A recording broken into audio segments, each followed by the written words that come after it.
Soares é um professor de História do Brasil Império na Universidade de São Paulo, USP. Ele fez mestrado e doutorado na Universidade do Estado do Rio de Janeiro, Unirio, e pós-doutorado na Universidade de São Paulo. Hoje vamos conversar com ele sobre sua tese de doutorado intitulada Expectativa e Frustração, a História dos Veteranos de Guerra do Paraguai, defendida em 2017. Rodrigo, quando e por que você começou a se interessar por história? Tardiamente, eu diria, né? Para transformar a história numa profissão mesmo, foi tardiamente. Eu sempre gostei muito da história, mas quiçá de um ponto de vista mais diletante, né? Sempre li muita história, desde muito novo, mas porque aquilo me fascinava um pouco como ficção, né? Como lia literatura. Eu só comecei a pensar mesmo na história como profissão depois da graduação, já terminando a graduação. E minha graduação não foi em história, foi em ciência política. Na verdade, né, no esquema da graduação que eu fiz, seria ciências sociais, né, bem largas.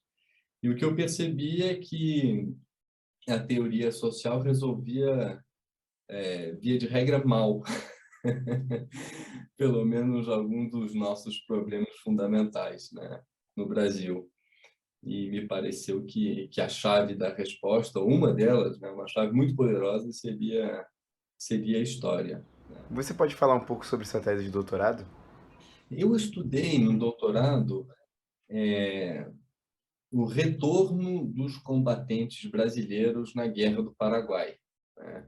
Me parecia que havia uma lacuna historiográfica, ou seja, havia um vazio de produção quanto a isso, não se sabia muito bem o que tinha acontecido com esses veteranos da guerra, né? E, no fundo, enfim, como é que eles se organizaram, se é que se organizaram quando voltaram ao país, ao Império, então, ao Império do Brasil.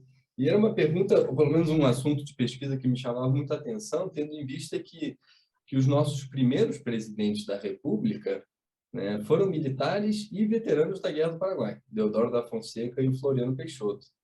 Então, me pareceu que alguma ligação deveria ter, né, entre esses veteranos da Guerra do Paraguai e a República, tal qual ela se fez pouco tempo depois, né? A Guerra do Paraguai terminou em 1870 e a República foi proclamada em 1889, há pouco tempo.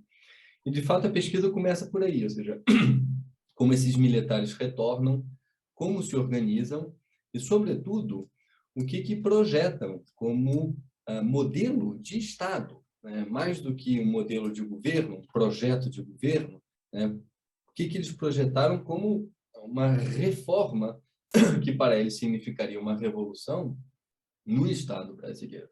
É claro que nisso veio à tona a República, mas mobilizaram muito mais do que um ideal republicano.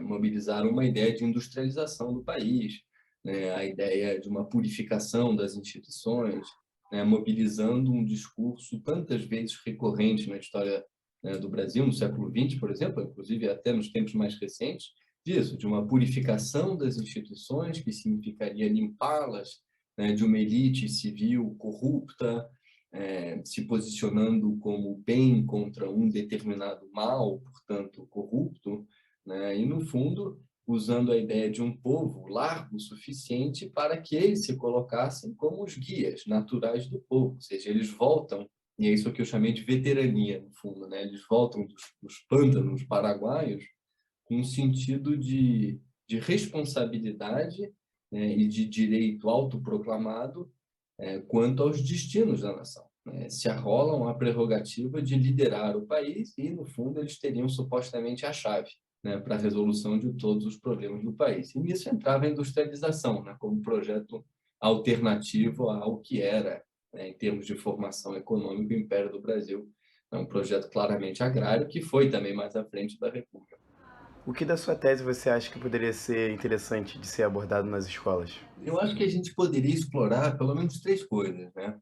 A primeira é repensar o que foi o processo da proclamação da República, né? A gente ainda tem uma forma de encarar a proclamação da República como se fosse um amontoado de questões que se somaram, né? A questão republicana, a questão civil, a religiosa, a militar, e tudo isso junto, como num caldeirão misturado, né? Foi igual a misturar, sei lá, né? Que o pessoal faz nesses vídeos do YouTube, misturou Coca-Cola com aquela balinha, que eu não sei mais o nome, e o negócio explode. Tá? É muito mais é muito mais entrelaçado do que essa somatória de variáveis ou causas, né? A proclamação da República. Então, o primeiro ponto seria entender a proclamação da República a partir justamente das insatisfações militares no pós-guerra do Paraguai e, especialmente, né, onde os militares foram encontrar apoio, tá? Inclusive mobilizando uma retórica típica de classe média, né? Nessa ideia de purificação das instituições, eles falam, no fundo, no erguimento de uma espécie de democracia de gravata lavada. Só vota quem sabe ler e escrever, só vota quem tem capacidade, só vota quem é lúcido, porque o projeto de país, no fundo, não deixa de ser para eles, nessa lógica purificadora, né? Um projeto branco, letrado e, portanto, largamente excludente. Então, pensar a proclamação da República a partir daí, né? E, ainda, segundo ponto, pensar a proclamação da República, e aí parece um ponto de estudo no ensino médio muito louvável, pensar a proclamação da República em função das grandes transformações econômicas do país naquele então. Porque o país, de fato, está se transformando imensamente a partir da década de 1870. Né? A malha societária se diversifica imensamente.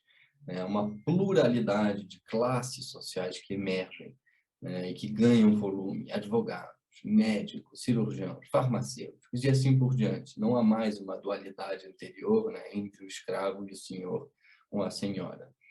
Uma diversificação tamanha da malha social leva a alianças, né, diferentes e a novas alianças contraditórias também. Então, pensar, no fundo, a proclamação da República a partir das transformações sociais e econômicas do país e como a redisposição das classes sociais, né, permite justamente o surgimento de novas forças políticas que se colocam como lideranças desses novos grupos sociais que emergem. E aí os militares voltam a falar alto outra vez, porque se colocam como a voz de um operariado que está surgindo e é excluído e não tem voz e não tem vez. Terão com os militares. É claro que nisso havia um artifício de legitimidade outra vez.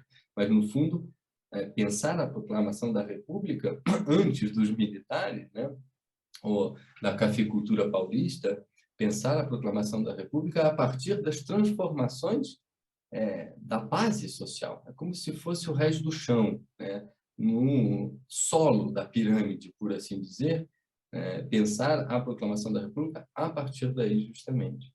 E aí o terceiro ponto, né, que poderia ser implementado, né, nas discussões em sala de aula no ensino médio, seria pensar igualmente, né, um episódio tão transformador quanto a proclamação da República a partir das relações internacionais.